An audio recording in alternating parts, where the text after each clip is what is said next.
할렐루야 11월 3일 수요 오후 저녁 예배를 여러분 시작하겠습니다. 여러분 환영합니다. 날씨가 갑자기 기후가 떨어졌는데 여러분 영육 간에 강건하시기를 특별히 제가 항상 기도하고 있습니다.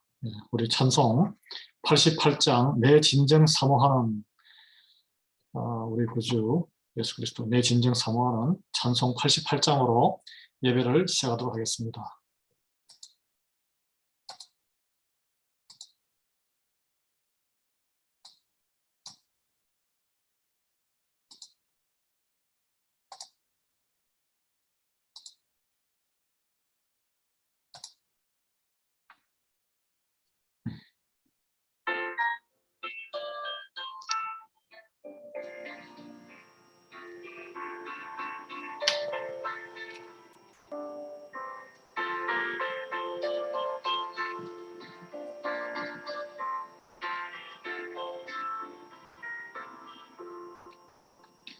내 진정 사모하는 친구가 되시는 구주 예수님은 아름다워라.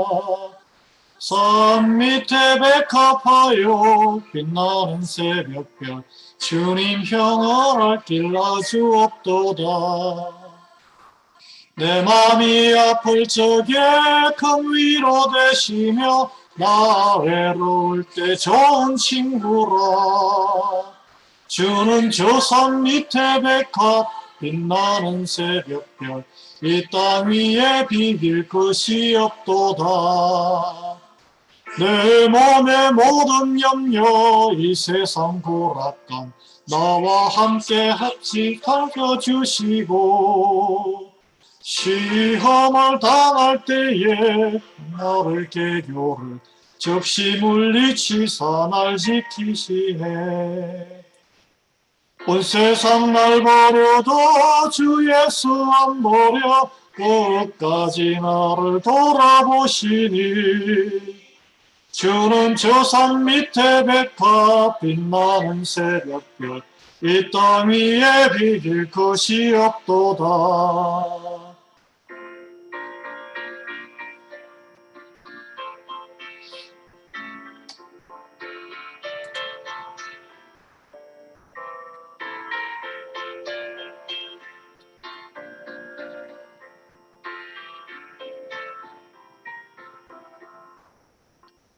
내 마음을 다하여서 주님을 따르면 길이 나를 사랑하리니 물불이 두렵지 않고 창검이 겁없네. 주는 높은 산성 내 방패시라. 내 영혼 먹이시는 그 안에 누리고 나 친히 주를 뵙기 원하네. 주는 저 산 밑에 백합 빛나는 새벽별 이 땅 위에 비길 것이 없도다. 아멘.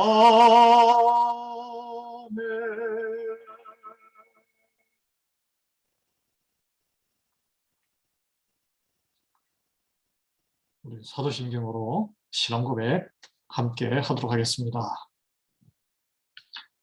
전능하사 천지를 만드신 하나님 아버지를 내가 믿사오며 그 외아들 우리 주 예수 그리스도를 믿사오니 이는 성령으로 잉태하사 동정녀 마리아에게 나시고 본디오 빌라도에게 고난을 받으사 십자가에 못 박혀 죽으시고 장사한 지 사흘 만에 죽은 자 가운데서 다시 살아나시며 하늘에 오르사 전능하신 하나님 우편에 앉아 계시다가 저리로서 산자와 죽은 자를 심판하러 오시리라. 성령을 믿사오며 거룩한 공예와 성도가 서로 교통하는 것과 죄를 사하여 주시는 것과 몸이 다시 사는 것과 영원히 사는 것을 믿사옵나이다. 아멘. 제가 기도 보여드리겠습니다. 사랑의 하나님 감사합니다. 오늘 수요일 저녁에 시간을 구별하여 주님 앞에 나와 이렇게 신령과 진정으로 예배를 올려드립니다. 하나님, 저희의 드리는 마음을, 저희의 찬양을, 저희의 헌신을 기꺼이 받아 흠향해 주시옵소서. 우리의 기도가 하나님께 영광을 올려드리고 저희에게는 감사와 은혜의 말씀으로 주님 베풀어 주시기를 간구드리옵나이다. 지금 코로나 바이러스가 이제 아직도 퇴치되지 않은 가운데 백신이 많이 공급되어서 일상은 위드 코로나로 일상을 살아가고 있습니다. 그 와중에 감염되는 이들이 또 생겨나고 있사오니 주님, 그들을 불쌍히 여겨 주시옵시고 오직 믿음으로 영육간의 강건함을 허락해 주시옵소서. 주님을 붙들 수 있도록 낙심하지 않도록 해 주시옵시고 교회를, 그리스도의 몸된 교회를 중심으로 다시 모여서 부흥의 물결을, 하나님의 은혜를 경험할 수 있는 귀한 역사를 경험할 수 있도록 저희들에게 은혜 베푸시기를 간구드리옵나이다.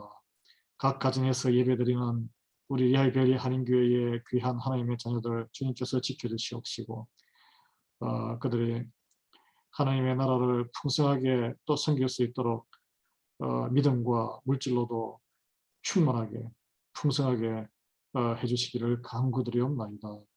주님, 마음은 원이로되 육신이 너무나 연약해서 하나님 앞에 나오지 못하는 일도 있습니다. 주여 불쌍히 여겨 주시옵소서. 우리 또 선교지를 위해서 기도합니다. 우리 박명하 선교사님과 태권도사에 가시는 우리 건영갑 선교사님, 온두라스 땅과 그리고 그 원주민들, 그리고 니카라과의 김양자 이창희 선교사님과 과테말라에 또 현지 대학 선교를 하고 있는 둘세 또 그 현지의 사역자를 비롯해서 주여 열방의 아프리카와 중앙아시아와 러시아와 시베리아와 알라스카와 주님 동아시아와 동남아시아, 중앙아시아 그리고 북한 땅에 이르기까지 주여 모든 선교사님들 주님께서 붙들어 주시고 넘치도록 그들의 사역에 제공할 수 있게 은혜를 베풀어 주시옵시고 우리 교회를 사용해서 하나님께서 선교의 마음을 하나님의 그 뜨거운 마음을 우리가 입을 수 있도록 은혜 베풀어 주시옵소서. 예수 그리스도의 이름으로 감사하며 기도 올려드립니다. 아멘.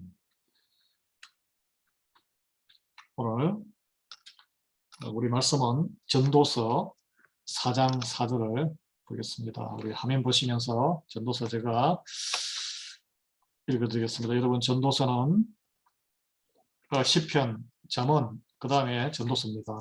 솔로몬이 쓴 책인데 전도서 아가서 바로 앞에 있어요. 4장 4절 보겠습니다.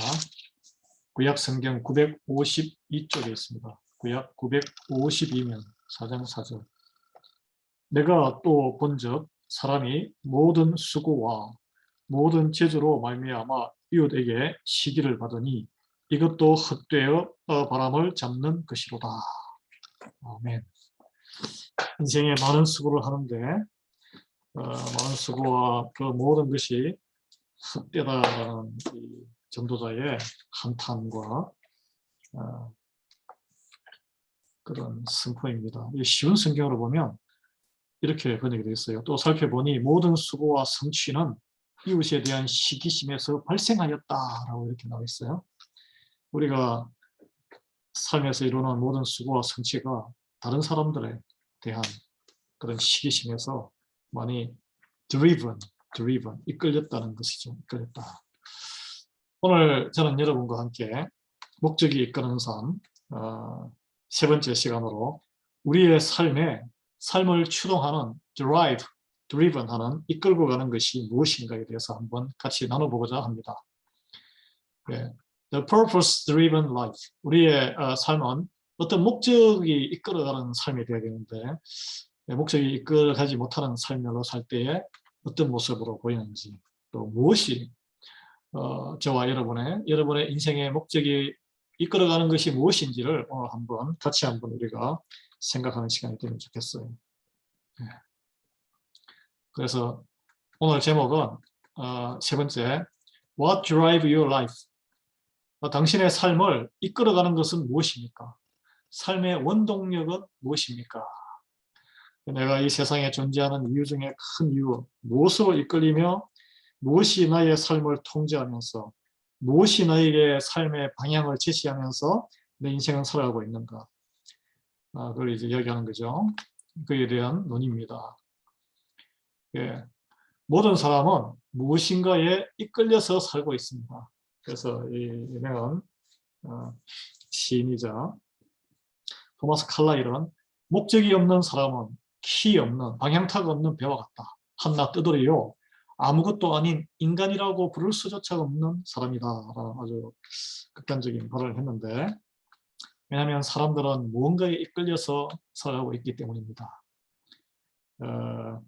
그래서 이 자동차를 운전을 하든지 못을 박든지, 여러분 또 골프를 치러서 골프 공을 칠 때도 우리는 뭔가 그 타깃을 가지고 뭔가 행동을 하고 우리의 의지를 동원합니다. 그러면 우리는 우리의 삶을 살아가는, 이 하루를 살아가는 어떤 그 모티베이션이라고 할까요? 동기는 무엇입니까? 여러분이 지금 어떤 문제, 어떤 중압감에 시달리고 있다든지, 아니면 저는 뭐 옛날에 기자해서 마감 시간이 매일 있었어요. 일간지 신문이 있기 때문에 그 마감 시간에 쫓기듯이 열심히 살아가는데, 그런 과거의 기억들, 그러면서 제출해야 될, 학생은 제출해야 될 리포트 보고서가 있고, 그리고 사업하시는 분은 내야 될 렌트비에 마감일이 있지 않습니까? 렌트 그 가게에, 아니면은 파이낸스를 한, 아니면은 뭐 물품을 물건을 이렇게 줘야 되는 데드라인이 항상 있습니다. 거기에 맞추지 못하면 거기에 오는 압박감, 두려움, 뭔가에 의해서 끌려가는 인생을 매일매일 살아갑니다. 상황이 너무 많아요. 그리고 거기에서 오는 가치, 그 상황이 주는 가치들, 가치의 이게 높은 가치와, 그리고 거기에서 느낄 우리의 감정들, 이것들이 우리의 삶을 이끌어갈 수 있지 않습니까? 근데 그 안에 우리의 삶을 이끌어가는 그런 여러 가치들 중에 보편적인 5가지 중요한 것이 일반적으로 이 세상에는 있는데, 한번 살펴보겠습니다. 우리의 삶을 이끌어가는 가장 보편적인 5가지. 첫 번째, 죄의식이에요. 죄의식. 많은 사람들은 죄의식에 끌려서 현재를 살아갑니다. 죄의식이라는 것은 과거에서 일어났던 일이에요. 후회되는 일, 감추고 싶은 일. 그래서 죄의식에 끌려다니는 사람은 그 기억에, 과거의 기억에 의해서 현재가 좌지우지되고 현재가 조작이 돼요. 과거가 미래를 지배하도록 그래서 이 성경에서는 이 죄의식의, 죄의 문제가 가장 큰 문제입니다. 왜냐하면 이 현재와 미래를 파괴하기 때문에 그래요. 여러분, 가인이 동생 아벨을 죽여서 죄를 지었을 때 그거로 인해서 이제 제가 자세하게 5가지만 먼저 소개하고 다음에 하나하나씩 소개하겠습니다. 두 번째는 원한과 분노의 쓴뿌리를 씹으면서 살아가는 많은 사람들이 있습니다. 세 번째는 또 대부분의 사람들이 고유의 자기만의 그런 두려움에 이끌려서 살아가요. 네 번째는 많은 사람들이 물질에 이끌려서 살아요. 물질, 뭔가를 많이 획득하고자 하는 그 물질, 소유욕에 이끌려 살아갑니다. 그리고 5번째로 인생에서 우리에게 영향을 많이 미치는 것은, 삶의 원동력은 다른 사람의 인정을, 그 다른 사람이 뭐 아버지든 배우자든 친구든 세상이든 인정을 받고자 하는 인정투쟁, 인정받기 위해서 살아가는 사람이 많습니다. 하나씩 살펴볼까요? 자, 첫 번째, 많은 사람들이 죄의식에 의해서 끌려다닌다. 제가 아까 언급하다가 말았는데, 가인이 성경에 보면 아벨을 들여서 죽이고 나서 죄를 지었잖아요. 그 죄의식에 시달렸습니다. 그로 인해서 하나님의 임재로부터 멀어져 갔어요. 멀리 동쪽 에노 땅으로 도망을 가서 멀리 하나님을 피해서 살았는데, 창세기 4장 12절에 너는 땅에서 피하며 유리하는 자가 되리라. 유리방랑하는 자, 떠돌아다니는 자가 될 것이다. 이게 축복이 아니고 저주의 말씀입니다. 이 말씀은 목적 없이 헤매는 오늘날의 많은 사람들의 삶의 모습을 그려주고 있습니다. 유리하는 자, 이리저리 피해 다니며 정처 없이 떠돌아다니는 끈 풀린 연처럼, 사람은 과거에 의해서 현재가 영향을 받습니다. 그렇지만 과거에 갇힐 필요는 없어요. 그건 선택이에요. 하나님의 목적은 우리를 향한 하나님의 창조의 목적은 우리가 과거로 인해서 제한받는 인생을 살지 않도록 하는 거예요. 그래서 모세라는 살인, 모세는 원래 살인자였어요. 그 감독관을 살해하잖아요. 살인자를 40년 그 목동 생활 끝에 그 하나님 백성의 지도자로 바꾸셨고, 기드온이라는 사람은 그 미디안 족속 이방 민족의 그걸 피해서 포도틀 그 안에서 숨어서 타작을 하던 밀타작을 하던 사람입니다. 겁쟁이를 용감한 영으로 이끄신 분은 누구예요? 하나님. 그래서 우리의 삶도 우리가 죄의식에 있지만 오직 예수 그리스도를 통해서 이 죄에서 벗어날 수 있습니다. 그걸 믿으시기 바랍니다. 하나님께서는 우리가 죄의식의 과거에 갇혀서 끌려다니는 인생을, 그래서 현재와 미래를 다 망치고 사탄과 마귀의 자식이 되어서 영원한 불못에 지옥에 빠지는 것을 구해주시고자 하는 겁니다. 그래서 남아있는 인생을 기쁨과 감사와 이 풍성한 삶을 하나님의 자녀가 되어서 살도록 인도하시는 분이 우리 하나님이시고, 그를 위해서 예수 그리스도가 십자가에 못 박히신 줄을 깨닫기 바랍니다. 성경에 이렇게 말하고 있어요. 허물의 사함을 얻고 그 죄의 가리움을 받은 자는 복이 있도다. 시편 32편 1절 말씀입니다. 아멘. 허물의 죄의 사함을 어떻게 얻을 수 있어요? 그 죄를 가리움, 옷을 입었다. 죄는 있지만은 그걸 가려준다는 거예요. 덮어준다는 거예요. 씻어준다는 것입니다. 오직 예수 그리스도의 십자가의 보혈, 생명, 죄 없는 어린 양이 생명을 바쳐서 우리의 죄를 다 대신 갚았기 때문에 가능. 그래서 복이 있도다. 하나님과 우리는 연결이 되어서 하나님의 자녀가 되었다는 것을 선포하고 있습니다.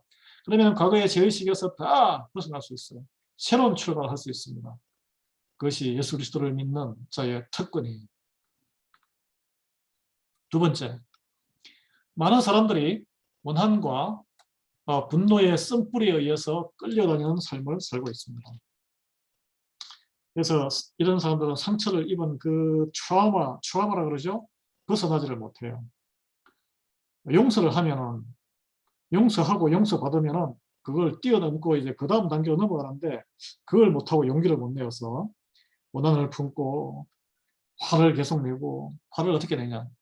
침묵하는, 겉으로 표시하지 않는 사람들은 이 분노가 내면화돼 가지고 질병으로 여러 가지 자기 몸을 망가뜨립니다.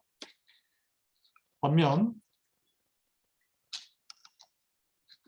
이게 화 문제가, 화병이 풀리지 않으면 분노와 원한의 쓴뿌리가 쓴 것을 계속 씹으면 입이 쓰고 하니까 말도 거칠게 나오고, 다른 사람을 향해서 뾰족한 사람이 되는 거예요. 감정을 폭발시키고 건드리기만 하면 폭발하는 다이너마이트처럼 아주 위험한 사람이 되는 거예요. 이 두 가지 다 건전하지가 않습니다. 근데 정작 내가 어떤 사람에게 상처를 입어가지고 하나 상처받았어, 교회에서도 상처받았어 하는데, 상처를 준 사람들은 자기가 한 일을 잊어버리고 살아가고 있어요. 근데 내가 받은 상처, 계속 그 고통 속에서 혼자 고통을 받아가면서 평생을 살아요. 그 바보 같은 짓이에요. 바보 같은 짓. 그리고 하나님 성령님이 임하시고 회개의 영이 떨어지면 자기의 과거에 살아왔던 삶이, 내가 작은 거 하나, 어떤 에게 험하게 한 말, 그런 거 다 생각이 나게 하고, 하나님께서는 그러면 찾아가서 용서를 빌고, 하나님께 먼저 용서를 회개하고 그분에게도 찾아가서 용서를 빌 수 있으면 좋겠지요. 아마 찾아가더라도 피해받은 사람이 그게 트라우마가 상쇄가 안 됐으면 아마 잊고 있을 거예요. 그래서 관계를 회복시켜 주시는 분이 우리 중보자 되시는 예수 그리스도이시고 성령님인 줄 믿으시기 바랍니다. 여러분, 다 과거는 다 흘러간 거예요. 과거에 다 흘러가 버린, 다시 오지 않을 시간을 계속 그 상처를 가지고 있으면은, 내가 아물어 있는 상처를 계속 찔러가지고 이렇게 몸에 찔러서 계속 피가 나게끔 그 상처를 계속 흡입하는 거랑 같습니다. 상처는 지나가게 해야 됩니다. 지나가게 해야 돼요. 가장 좋은 길은 과거에서 교훈을 얻고 잊어버리는 거예요. 잊어버리는 것입니다. Let it go. 성경은 욥기 5장 2절에 보면 분노가 미련한 자를 죽이고 시기가 어리석은 자를 멸하느니라 라는 표현이 있습니다. 그 분노, 원한, 쓴뿌리, 씹지 마시고 뱉어버리시고 하나님께 다 기도로 성령의 불로 태워달라고 맡기시기 바랍니다. 세 번째, 이게 이제 가장 보편적인 것 같아요. 많은 사람들이 두려움에 이끌려서 살아가고 있어요. 두려움은 어떤 그 충격적인 경험 또는 어떤 그 내가 좀 감당하기 힘든 그런 기대, 그리고 어떤 과정 환경으로 인해서 생길 수도 있고 유전적인 요인으로서 생길 수 있다 그래요. 그런데 이 두려움에 휩싸이면 가장 심각한 문제는 뭐냐면 응당히 누려야 할 기회, 도전할 수 있는 기회를 다 놓쳐버린다는 거예요. 무서우면 도전하지 못합니다. 움츠러들어요. 그래서 세상적으로 이런 말이 있죠. 용감한 자가 미녀를 얻는다. 왜냐하면 남자들이 젊은 시절에 예쁜 여자 앞에 가면 움츠러들잖아요. 이렇게 확 움츠러. 근데 그냥 말로 표현하면 표현조차 못하기 때문에 기회조차 누리지 못하는 거예요. 기회조차. 열심히 노력을 하고 설득도 하고 이렇게 매력을 발산해야 되는데 움츠러들어 두려움에 떨면 그 다가온 기회를 놓쳐버린다는 거죠. 모험을 두려워하기 때문에 그렇습니다. 두려움이 있으면 안전한 방향으로 위험을 피해버리고 현재 상태를 유지하는데 급급해. 그러면 현재 상태를 유지하는 것은 그것은 찌그러지는 쇠퇴하고 더 적어지는 결과를 낳습니다. 그래서 두려움은 자기 자신을 스스로 개인이든 조직이든 교회도 마찬가지고 스스로를 가두는 감옥입니다. 여러분 믿음의 반대말은 불순종이 아니고 두려움이에요. 두려움. 하나님의 임재와 인도하심을 믿지 아니하는 증거가 바로 두려움. 두려움이 들 수 있지만 그 두려움을 이기고 나가는 것이 믿음이자 순종인 줄 믿습니다. 그래서 이 감옥에 갇히면 하나님이 원하시는 사람이 되는 걸 막아요. 그래서 이 두려움이 찾아올 때 우리는 눈에 보이지 않지만 신실하신 하나님의 말씀을 믿어 앞으로 발을 디디는 것이. 인디아나 존스에 보면 터널을 지나서 절벽과 절벽 사이에 팍 떨어지가 있는데 그 분명히 거기에 그 양피지 책에는 거기에 연결된 길이 있다고 했는데 길이 안 보이는 거예요. 그래서 인디아나 존스가 거기다가 자갈을 확 던져 뿌리니까 반대편에 있는 그 절벽과 똑같은 무늬로 이렇게 숨어 있는 그 다리 브릿지가 딱 나타나는 거예요. 이렇게 색깔이 바뀌니까. 뭐 그런 눈에 보여서 건너갔지만 우리의 믿음은 눈에 보이지 않는 이 아브라함이 갈 바를 알지 못하고 어디로 가야 될지를 모르지만 하나님의 말씀에 힘입어 순종하여 길을 아비의 집과 고향을 떠났잖아요. 떠나서 어디로 갔어요? 하나님을 말씀을 의지해서 따라가는 거예요. 그것이 바로 우리 믿음의 인생인 줄 믿으시기 바랍니다. 어려워요. 두려움이 있을 때는 사랑이라는 무기를, 하나님의 사랑을 내가 확신하고 나의 사랑을 우리 형제 자매들과 믿음의 사람들과 함께 연대해서 나아가는, 반드시 그래야 합니다. 혼자서는 절대 불가능해요. 네. 그래서 요한일서 4장 18절의 말씀이 사랑 안에 두려움이 없고 하나님의 사랑을 이야기해요. 사랑이 가득 우리가 충만하면 두려움 없어요. 온전한 사랑이 두려움을 내어 쫓나니 두려우면은 형벌이 있습니다. 두려워하는 자는 사랑 안에서 온전히 이루지 못하였느니라. 아멘. 여러분 부부간에도 사랑이 충만하면 아무리 어려운 상황이라도 이겨낼 수 있습니다.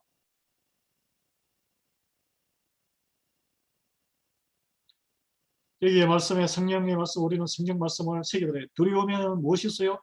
형벌이 있습니다. 이미 두려움을 느끼고 있다는 것은 믿음이 다 소진됐다는 것이고 불신한다는 것이기 때문에 이미 벌을 받고 있는 겁니다. 믿지 아니하는 자는 이미 정죄를 받고 있다라고 성경에 말하고 있지 않습니까? 믿지 아니하고 못 믿는 것이 바로 증거가 두려움이기 때문에 이미 심판의 벌을 받고 있는 것입니다. 그래서 우리는 두려워할 때 온전한 사랑, 하나님 안에 있으면 두려움이 없다 그랬어요. 그런 하나님이 임재하는 은혜가 여러분 안에 함께하기를 우리 주 예수 그리스도 이름으로 축원합니다. 자, 네 번째, 이 많은 사람이 물질에 이끌려 살아갑니다. 이 물질, 재물이죠, 재물. 재물을 포함해서 명예욕, 세상적인 이 모든 것을 이야기해요. 세상적인. 자, 물질의 특징은 뭐냐면 소유욕이에요, 소유욕. 뭔가를 갖고자 하는 욕구가 삶의 목표가 됩니다. 더 많은 것을 얻고자 하는 이 욕구는 왜 그러냐면 더 많이 가질수록 내가 더 행복해질 것이다. 그리고 더 많이 가질수록 사람들로부터 주목을 받고 내가 더 중요한 사람이 될 것이다. 더 많이 갖고 있을수록 마치 도박판에 좋은 패를 많이 가지고 있으면 더 안전할 것이다 라고 생각하는 것처럼 그런 생각을 갖는데 이건 잘못된 생각입니다, 여러분. 그 성경에서 넉넉하게 수확을 해서 곳간에다가 양식을 채워놓고 배를 두드리고 이제는 안전하게 즐기자 하는 부자를 그날 저녁에 하나님이 생명을 가져가 버렸잖아요. 이게 다 무슨 소용이 있어요? 자기 게 아닙니다. 아무리 쌓아본들 이 소유물은 세상적인 소유물은 일시적인 행복을 줍니다. 머리를 깎으면 하루가 행복하고 새 집을 사면 6개월이 행복하고 예쁜 배우자, 멋있는 남편과 결혼하면 한 1, 2년이 행복하다 그러잖아요. 1년이 계속 행복한 경우도 있지만 그 시효가 2년에서 3년 이 호르몬상으로 그거는 과학적으로 증명이 된 겁니다. 네. 이 사물은 변하지 않아요. 그렇기 때문에 우리는 결국 실증을 그 한계 효용의 법칙이라고 경제에 있는데 이게 효용 가치가 점점 떨어집니다. 행복해지는 게 떨어져요. 영원히 샘솟지 않는 생명의 생수, 마셔도 목이 마르지 않는 생수는 오직 우리 주 예수 그리스도, 우리의 복음, 하나님, 생명의 말씀밖에 없는 줄 믿으시기 바랍니다. 그래서 세상적인 것을 많이 가지기 위해서 시간을 많이 쓰는 것만큼 어리석은 일이 없어요. 무엇을 위해서 가집니까?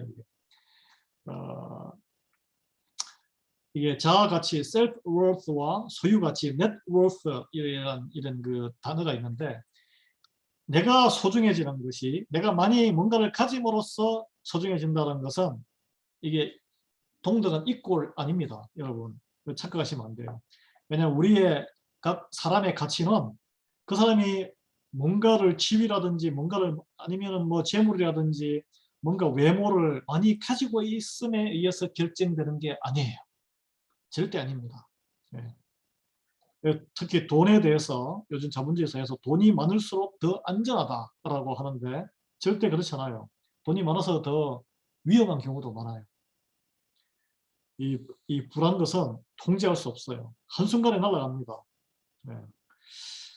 그래서 진정한 안전, 영원한 생명은 오직 하나님과 우리와의 관계 안에 있다는 거예요. 믿음 안에 있습니다, 여러분. 그것을 깨달아야 돼요. 네. 마지막으로 5번째, 많은 사람들이 나 위에 다른 사람들의 인정을 받기 위해서 살아가는, 분투하는 경우가 많습니다. 그것이 어릴 때는 부모의 인정을 받지 못해서 열심히 부모의 인정하는 한마디를 부모님들, 여러분들, 부모된 분들은 자녀들에게 격려하고 칭찬하는 말을 많이 해주셔야 돼요. 자랑스럽다, 사랑한다, 아이고 잘했어, 나고 그거 끝나야지. 그 다음에 이렇게 하면 좀 더 잘할 수 있을 텐데 이거는 고문하는 거예요, 고문. 그리고 자녀로부터 또 인정받고 싶어하는, 그리고 선생님으로부터, 친구들로부터, 그 다음에 수많은 경쟁자들로부터 탁월해지고 싶고, 교회 내에서도 마찬가지입니다. 다른 사람들로부터 이렇게 우러러보는 그런 눈을, 교만이에요, 교만. 그런 경우에는 내 인생을 살아가는 게 아니고 다른 사람들의 그런 평가와 눈길에 의해서 나의 삶이 좌우되는 거예요. 네. 그래서 이 어른이 된 후에도 우리 한국 부모들은 대체적으로 자녀에게 만족을 잘 못하죠. 자녀가 더 잘되게 하기 위해서 한다라는 그런 합리화를 하는데 자기가 이루지 못한 것을 자녀를 통해서 대신 막 들들들 하는 그거는 굉장히 좀 성숙하지 못한 태도입니다. 그래서 부모를 만족시키기 위해서 나이가 들었어도 노력하는 사람이 많아요. 이거는 우리 한국인뿐만이 아닙니다. 미국인들도 마찬가지예요. 어떤 분들은 주변에 그런 압력에 끌려가고 다른 사람들이 나에 대해서 어떻게 생각을 할까? 거기에 전전긍긍하면서 항상 걱정하는 삶을 살아갑니다. 그리고 또 어떤 이들은 옳고 그름에 대한 기준 없이 많은 사람들이 옳다고 생각하는 걸 따라가면서 여론이 어떤 건지, 군중이 어떤지, 다른 사람들은 어떻게, 영향력 있는 사람은 어떻게 생각하는지를 유심히 바라보고 그걸 추종하는 사람, 그런 인생을 사는 사람도 많아요. 그리고 또 리더로 나간 사람은 이 성경에도 나와요. 바리새인들과 장로들이 예수님을 이렇게 정죄하면서 뭔가 선을 보고 싶은데 체포를 못해요. 초기에는. 왜냐하면 군중들이 예수님을 선지자라고 그러고 환호하니까 군중들이 무서워서. 이 사람의 속성이에요, 이게. 모든 사람을 만족시키려고 노력하고 사람들의 눈치를 보는 거예요. 여러분, 그런 인생은 하나님의 기뻐하는 인생도 아니거니와 하나님께서 우리를 만드신 목적에 부합하는 인생도 아닙니다. 그런 사람들의, 죄인들의 의견에 이끌려 다니는 하나님의 선하신 목적을 완전히 놓쳐버리는 그런 인생이에요. 사람을 만족시킬 것인가? 우리 하나님의 뜻을 알기 위해서 외롭게 인생을 살아갈 것인가를 결단해야 됩니다. 왜냐하면 마태복음의 6장 24절, 이거는 이제 재물과 하나님과의 예화에서 나오는 건데, 한 사람이 두 주인을 섬기지 못할 것이다라는 것은 하나님의 뜻을 알면서 하나님의 뜻을 쫓을 것이냐, 아니면 주변 사람들의 시선을 만족시킬 것이냐, 이 선택에도 해당되는 말씀이라고 할 수 있겠습니다. 여러분, 목적을 모르는 삶,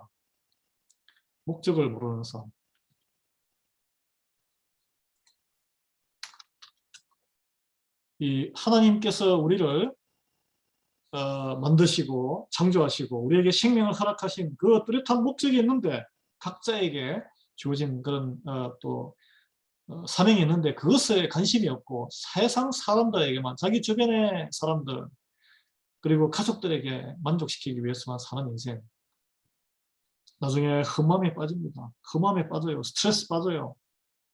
성공, 어느 정도의 성공, 어느 정도 이런 재산, 명성, 어느 정도 또 취하는 인간적인 쾌락, 결코 삶의 깊은 의미를 부여할 수 없어 결국 허무함에 빠지게 됩니다. 모든 그 삶의 행동들은 의미 없는 삶, 그걸 한마디로 허랑방탕한 삶이라고 해요.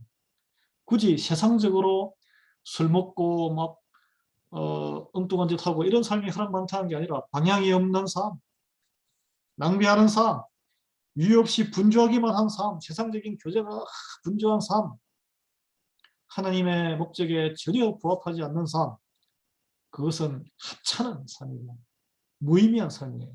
그런 걸 심하게 이야기하면 쓰레기 같은 삶이에요. 자, 그렇다면 목적이 이끄는 삶은 어떤 삶? 5가지 유익이 있는데, 하나님의 주시는 목적, 이끄는 삶을 살아갈 때, 자, 목적을 아는 것은 삶의 의미를 일깨워 줍니다. 삶의 의미. 첫 번째, 삶의 의미가 있으면 인간은 모든 것을 견딜 수 있어요. 어떤 고난과 어려움도 삶의 뜻이 있으면 견딜 수 있습니다. 반대로 삶의 의미가 없으면 아주 작은 것도 못 참고 넘어져요. 왜냐하면 무의미하기 때문에. 그 무의미함의 그 허망함, 방황해요, 방황. 삶의 의미가 없으면 어떤 목적도 없고, 이거 내가 왜 하지? 의미가 하다가 때려치우는 거예요, 그냥. 그래서 이사야서 49장 4절 보면, 내가 헛되이 수고하였으며 무익히 공연히 내 힘을 다하였다. 힘이 아니고 힘입니다. 이런 한탄이 나올 수밖에 없습니다. 헛되이 수고했다. 아무리 열심히 해도 목표를 상실해버리고 목적을 상실하면 모든 것이 헛되다는 거예요. 성경에도 이런 그 한탄이 많이 나옵니다. 욥은 내가 생명을 싫어하고 영원히 살기를 원하지 아니하오니 나를 놓으소서. 내 날은 헛것이니이다. 이제 고난 가운데 이런 우리가 시대기도를 통해서 이거 다 지나온 이 본문인데, 이런 고백을 하죠. 네, 헛살았습니다. 이걸 쉬운 성경으로 번역하면, 나의 삶은 절망적인 나날들의 연속입니다. 하나님의 목표와 내 인생을 향한 그런 목적을 발견하지 못한, 깨닫지 못한, 거기에 대한 믿음이 확고하게 뿌리되지 않으면 여러분 헛된 인생으로 인생이 종결될 수밖에 없어요. 그걸 바라보는 사람들도, 자녀들도 겉으로는 아버지 수고하셨습니다, 어머니 수고하셨습니다 하지만 인생이 참 헛되구나 그런 걸 느끼게 헛된 유산을 줍니다. 그래서 가장 큰 비극은 무엇이냐? 죽는 게 아닙니다, 여러분. 죽어도 우리는 반드시 부활합니다. 모든 죽은 자가 다, 믿는 자도 믿지 않는 자도 다 부활해서 심판대 앞에 서요. 네. 죽음이 아니고 목적이 없는 삶을 사는 게 가장 비극적입니다. 소망이 필요해요. 소망은 이 삶의 목적에서 나옵니다. 삶의 목적에서 유리방랑하는데 오래 사는 것, 이 땅에 사는 것 자체가 고통이에요. 계속 무의미하게 살면. 하나님을 만나고 하나님께 의지하면 하나님께서 소망 대신 우리 주님께서 우리에게 평강을 주시고 우리에게 살아갈 소망, 뭔가 바라는 바, 거룩한 소망, 샘솟는 기쁨을 약속하셨습니다. 너희를 향한 나의 생각은 내가 하는 이 재앙이 아니라 곧 평안이요 너희 장래에 소망을 주려 하는 생각이라. 예레미야 29장 11절이에요. 하나님께서는 우리가 상상하거나 요구하는 것보다 훨씬 많은 일들을 할 수 있게끔 인도하세요. 우리의 가장 큰 기도와 욕구와 생각 그리고 희망을 훨씬 뛰어넘으신 일을 하시는 분이 하나님이시고 그것을 우리가 믿고 의지하는 사람들 우리를 통해서 이루어지실 줄 믿으시기 바랍니다. 그런 걸 생각하면 가슴이 뛰잖아요. 낙심해서 있을 필요가 없습니다. 두 번째, 삶의 목적을 알면 우리의 삶은 아주 단순해져요. 삶이 굉장히 막 복잡하고 분주하고 뭔가 바쁘게 뭐 하루 여기저기 하는데 뭐가 뭐 남는 것도 없고 열매도 없고 피곤하기만 해. 내가 바라던 세상 평가에 이런 뭐 좋은 소리도 못 듣고 우리는 다 믿음이 있는 신앙인이 그리스도인이니까 하나님이 기뻐하시는 일을 별로 한 것, 열매도 별로 없고 1년을 살았는데 전도한 것도 별로 없고. 네. 그런데 목적을 하면 이 목적이 있으면 무엇을 해야 하며 무엇을 하지 말아야 하는 분별력을 갖게 해주는 거예요. 왜냐하면 하나님의 목적 말씀으로부터 오기 때문에 말씀으로부터 말씀 안에 다 있습니다. 지혜가 다 있어요. 하나님의 인도하심이 있습니다. 우리가 누구인지를 알게 돼요. 어떻게 살아야 되는지를 알게 돼요. 그로 인해서 방황하지 않아요. 말씀으로 탁 탓을 내리는 인생을 살지 않으면 우리에게 매일 닥치는 격변하는 상황, 주변의 압력, 그리고 우리의 계속 변덕, 우리의 기분, 감정 그런 거에 따라 결정이 쏠려요. 그러면은 오락가락하면서 스트레스 받고 피곤하고 관계에도 문제가 생기고 변덕스럽기 때문에 남에게 이렇게 하면은 다른 사람을 만족시켜 줄까 뭐 이렇게 할까 그런 게 기준이 되는 그거는 하나님의 자녀와는 아무 상관이 없는 삶을 사는 것입니다. 하나님의 자녀들은 오직 나의 이런 생각과 결정과 이런 판단들이 하나님의 말씀과 하나님의 가치관, 하나님의 우리를 기뻐하시는 것에 부합하는 것인가 아닌가 그것이 바로 판단의 근거가 되는 거예요. 그 잠언 13장 7절에 해설 성경에 보면 이렇습니다. 남에게 보여주기 위한 삶은 공허한 삶이다. 평범하고 단순한 삶이 풍성한 삶이다. 네. 그래서 이사야서 26장 3절에 보면 이런 말씀이 있어요. 주님, 당신은 목적을 굳게 지키고 당신을 신뢰하는 자들에게 완전한 평안을 주십니다. 우리의 삶 가운데 마음의 평강이 있고 세상이 요동치고 막 옆에서 헛소리하고 엉뚱한 막 계획을 세우고 해도 흔들리지 아니하고 굳건하게 마음의 평강을 유지하면서 주님을 따라갈 수 있는 능력 어디에 있습니까? 단순하게 삶을 정리해야 돼요. 일용할 양식을 구하는 일을 하시고 나머지는 그냥 하나님 일에 올인하는 거예요. 봉사와 섬김으로 올인하는 것입니다.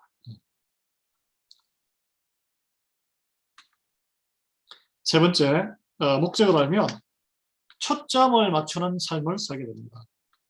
여러분, 요즘 많은 것들이 우리의 삶을 산만하게 만들어요. 디스트랙, 눈길을 끌고 시간을 낭비하게 만들고 그리고 우리의 가진 작은 에너지와 재능과 재물을 그런데 흩어서 쓰게 만듭니다. 그 초점을 맞추는 집중과 그냥 산만하게 계속 바쁘긴 바쁜데 목적 없이 돌아가는 회전판 도는 것처럼 계속 많은 사람들과 이런저런 교제 뭐 하면서 하는 거는 그 결과가 달라요. 결과가 달라요.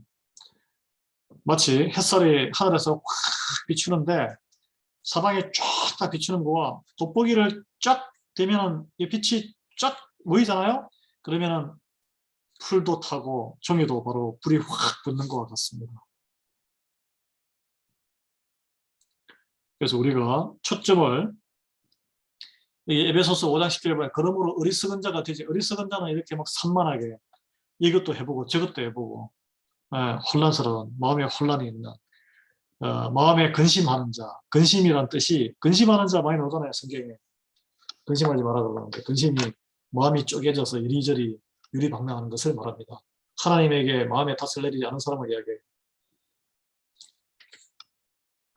그런 어리석은 자가 되지 말고 성경은 이렇게 말씀하고 있습니다. 오직 주의 뜻이 무엇인가 이해하라. 이 주의 뜻이 무엇인지 이해하려면 어떻게 이해해요? 공부를 해야지. 공부를 알아야죠. 알아야 주님의 뜻을 먼저 이해하는 것이 최우선입니다. 돋보기를 이렇게 딱 들어야 빛이 보이는 것과 같습니다. 말씀에 돋보기를 들고 초점을 맞추는 산만큼 강력한 인생이 없습니다. 왜냐하면 그것은 성령님의 능력이 하나님의 손에서 받은 목적이 우리의 삶을 이끌어가면서 우리를 살게 하기 때문에 그래요. 하나님이 우리의 삶 속에서 능력을 발휘하기 때문에 그래요. 그렇게 산 사람들이 성경의 기록에 나와 있어요. 사도 바울이에요. 그 사람이 그분이 큰 재벌이었습니까? 아니면 완전히 빈손으로 로마 제국 전체를 기독교의 나라로 왕국으로 이렇게 만드는 큰 초석을 딴 사람입니다. 빌립보서 보면 나는 나의 모든 에너지를 이 한 가지에 집중시키고 있다. 과거를 잊고 미래를 기대한다. 풀어서 해석한 성경 빌립보서 3장 13절인데 초점을 가지고 붙일 수 있습니다. 그래서 빌립보서 3장 15절을 풀어서 해석한 성경에 보면 하나님이 우리를 위해 가지고 계신 모든 것을 원하는 사람들, 우리가 원하잖아요. 하나님의 그 크신 풍성하심과 능력과 좋은 모든 그 하늘의 천국을 원하는데 그 사람들은 뭘 해야 됩니까? 그 목표를 계속 바라보기만 해도 하늘을 향해서 입을 크게 벌리기만 해도 하나님께서 쏟아주실 텐데 우리는 땅을 바라봅니다. 그냥 땅을 바라봐. 땅 보고 계산하고 그래요. 하나님 들어올 틈이 없어요. 안타까운 일이죠. 자, 네 번째, 목적을 할 때 삶의 동기가 유발된다. 모티베이션. 자, 목적은 열정을 낳고 뚜렷한 목적만큼 힘이 되는 것이 없다 그럽니다. 반대로 목적이 없으면 열정이 사라져버려요. 우리에게 성령님을 사모하는 마음이 이렇게 있고 하면 성령님이 들어오셔서 말씀을 사모하게 하고 말씀을 듣고 싶어하게 하고 교회를 사랑하게 하고 교회 통해서 하나님의 나라를 일구고자 헌신하고 더 많은 시간을 보내고 에너지를 쓰고 사람들에게 소개하고 하나님 나라를 일구고 거기서 또 하나님의 기적을 경험하고 아멘이죠. 그런 인생으로서 기쁨과 감사함으로 성령 충만한 인생을 살 텐데 그냥 믿는 것도 미적지근 이게 맞는 말인가 맞는 말인가 과거에 매여서 과거의 상처와 썬뿌리에 매여가지고 현재와 미래를 다 낭비하고 기회를 다 놓치는 거예요. 예, 과거의 그런 프레임에 또 해가지고 현재를 막 재단하고 프레임을 세워서 새로운 가능성을 닫아버리고 그건 아니에요. 하나님의 우리를 향한 목적이 아닙니다. 전도서 9장 10절에 보면은 무릇 내 손이 일을 다하는 대로 힘을 다하여 할지어다. 목적이 있는 사람, 하나님의 뜻을 아는 사람들은 힘을 다하여 열정을 다하여 있는 방법 없는 방법 다 찾아봅니다. 그냥 딱 맞춰가지고 탁탁탁 하는 사람들이 아니에요. 내가 장차 들어갈 음부에는 일도 없고 계획도 없고 지식도 없고 지혜도 없음이니다. 살아있을 때 열심을 다해서 하나님 나라를 따라가야지 죽어버리면은 일, 뭐 계획, 뭐 플랜 이런 거 다 필요 없어요. 그래서 로마서 12장 11절은 부지런하여 게으르지 말고 열심을 품고 주를 섬기라. 과연 저와 여러분이 이런 열심으로 주님을 섬기고 있는가? 아니면 그냥 주어진 것만큼만, 주어진 것만 조그만하게 그냥 관리만 하면서 살아가는가? 저 회개해야 돼요. 저도 먼저 회개합니다. 내가 게으르지 말고 부지런히 열심으로 주를 섬기고 주의 몸된 교회를 섬기고 있는가? 몸이 부스러질 듯이 병이 나도 날만큼 이렇게 열심히 섬기는 거. 말씀으로 열심히 섬기려고 해요. 기도를 더 열심히 해야 될 줄 믿습니다. 지금 요즘 느끼는 것은 더 기도를 열심히 해야 됩니다. 기도의 능력을 더 풀어주시옵소서. 우리 교회에 기도의 불이 일어나게 해주시옵소서. 그렇게 간절히 마음속에서 제가 기도하고 있어요. 엎드려서 통곡하면서 기도해야 되는데 기도의 일꾼을 보내주시옵소서. 기도가 먼저 제가 3년 동안은 열심히 말씀을 선포하고 교육을 하고 이렇게 하면은 뭔가 하나님의 역사할 줄 알았는데 기도가 부족했다. 기도와 말씀. 성경에 나오더라고요. 말씀과 기도가 아니라 기도와 말씀. 기도를 먼저 더 열심히 해야 되는구나. 제 모든 불찰이고 제 잘못입니다. 회개합니다. 고린도전서 14장 12절에 너희도 신령한 것을 사모하는 자인즉 교회에 덕 세우기를 위하여 풍성하기를 구하라. 하나님께서는 풍성함을 다 제공하십니다. 물질적인 풍성함, 영적인 풍성함, 율적인 풍성함, 관계의 풍성함, 회복의 풍성함. 무엇을 위해서? 우리가 잘 먹고 잘 살기 위해서? 세상에 자랑하기 위해서? 아니에요. 교회에 덕을 세우기 위해서, 그리스도의 몸을 풍성하게 하기 위해서, 그로 인해서 영혼을 더 많이 구원하기 위해서, 하나님의 영광을 드리기 위해서 구해야 돼요. 누가 구할 수 있습니까? 구하는 거예요. 기도하는 거예요. 신령한 것을 사모하는 자. 신령한 것은 뭐예요? 우리가 할 수 있는 것은 신령한 게 아니에요. 우리가 우리 손으로 하면 되죠. 그거는 세상적인 수준이에요. 우리 수준을 뛰어넘는 하나님의 일을, 하나님의 능력을 사모하는 자. 믿음이 믿음. 무엇을 구해야 합니까?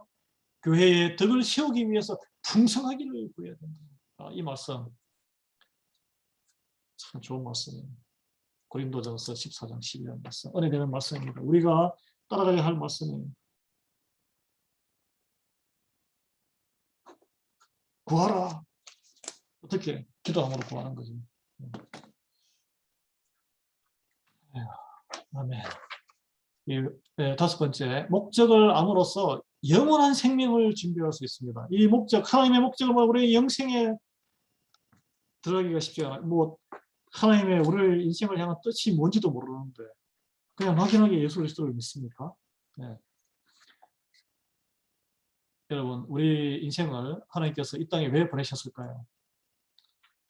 우리는 보통 이 땅에서 살면서 뭔가 세상에 유익한 거 아니면 우리 자녀 자손들에게 자랑이 될 만한 영원한 유산, 뭔가를 나도 인생에 하나, 대부분의 사람들은 그냥 먹고 살기에 급급하지만 그런 문제를 해결하거나 좀 생각이 있는 사람들은 뭔가 사회에 유익한 것 또는 세상에 선한 유산을 만드는 데 인생을 다 소모합니다. 그렇지만 하나님의 뜻과 시각은 완전히 달라요. 그거는 공리주의의, 인간 휴머니즘의 공리주의의 입장이고, 그래서 공산주의가 나오고 서로 싸우고 찢고 전쟁으로밖에 결과가 안 나왔잖아요. 인류사가. 아닙니다.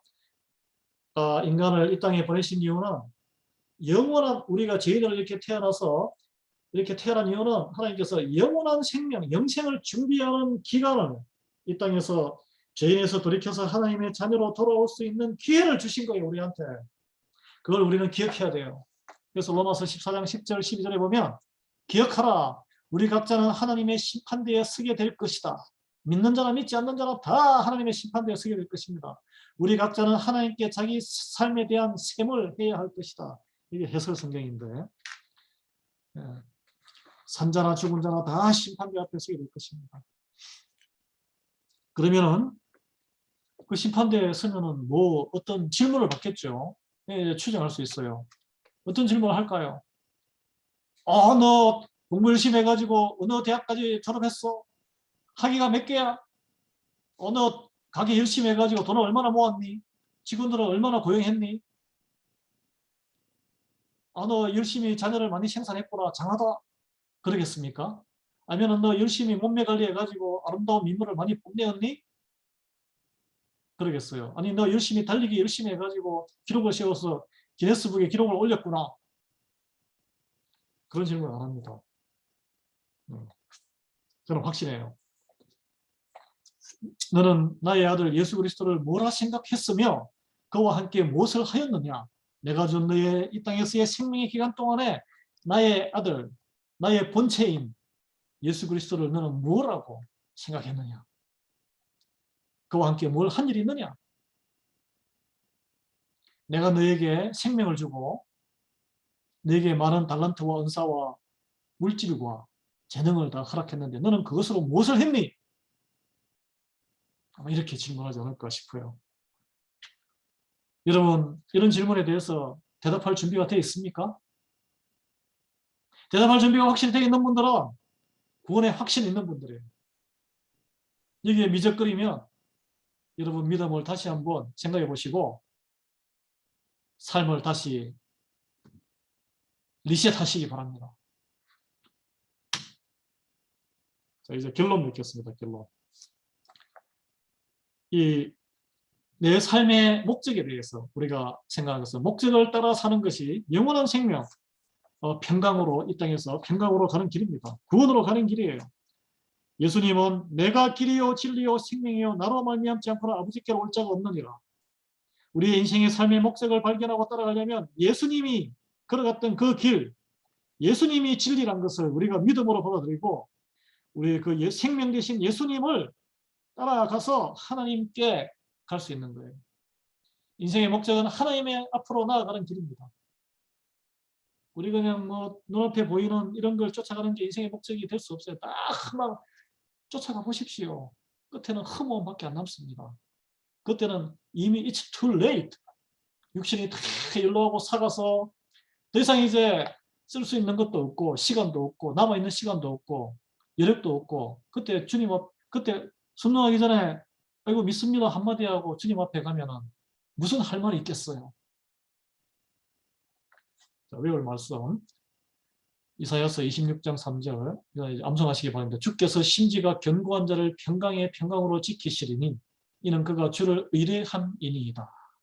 인생의 목적과 관계된 것은 핵심은 주님의 의뢰, 믿고 의지하는 거예요. 그 마음에 견고하게 믿음을 다스리고 그럴 때 평강으로 지켜주시는 줄 믿으시기 바랍니다. 자, 우리가 이제 삶으로 돌아가는데 질문을 한번 가져가겠습니다. 가족과 친구들은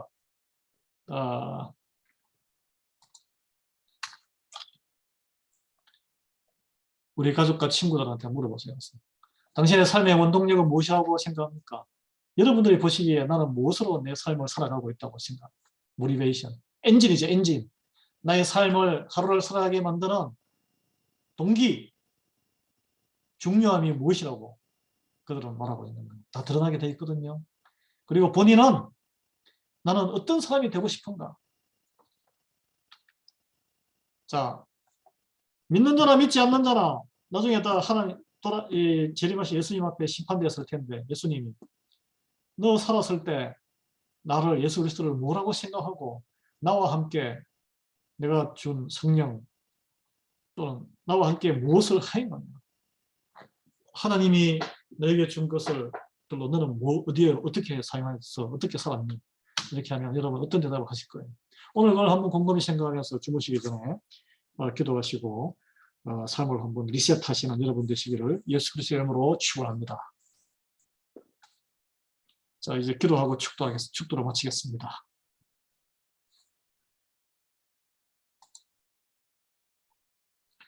하나님 감사합니다. 삶에 하나님께서 주신 목적에 조준하는 인생을 살게 은혜를 베풀어 주시옵소서. 길이요 진리요 생명이요 오직 그리스도로 말미암아 하나님께 나아갈 수 있다는 이 말씀을 우리의 길이요 진리요 생명이신 예수님을 바라보며 하나님을 바라보며 우리에게 주시는 삶의 목적을 발견하고 그 목적에 초점을 둔 인생들에게 은혜 베풀어 주시옵소서. 그리하여 오직 주를 의뢰하고 우리의 심지가 흔들리지 아니하고 견고한 그런 믿음의 사람이 되게 은혜 베풀어 주시기를 간구드리며 예수 그리스도의 이름으로 기도합니다. 아멘.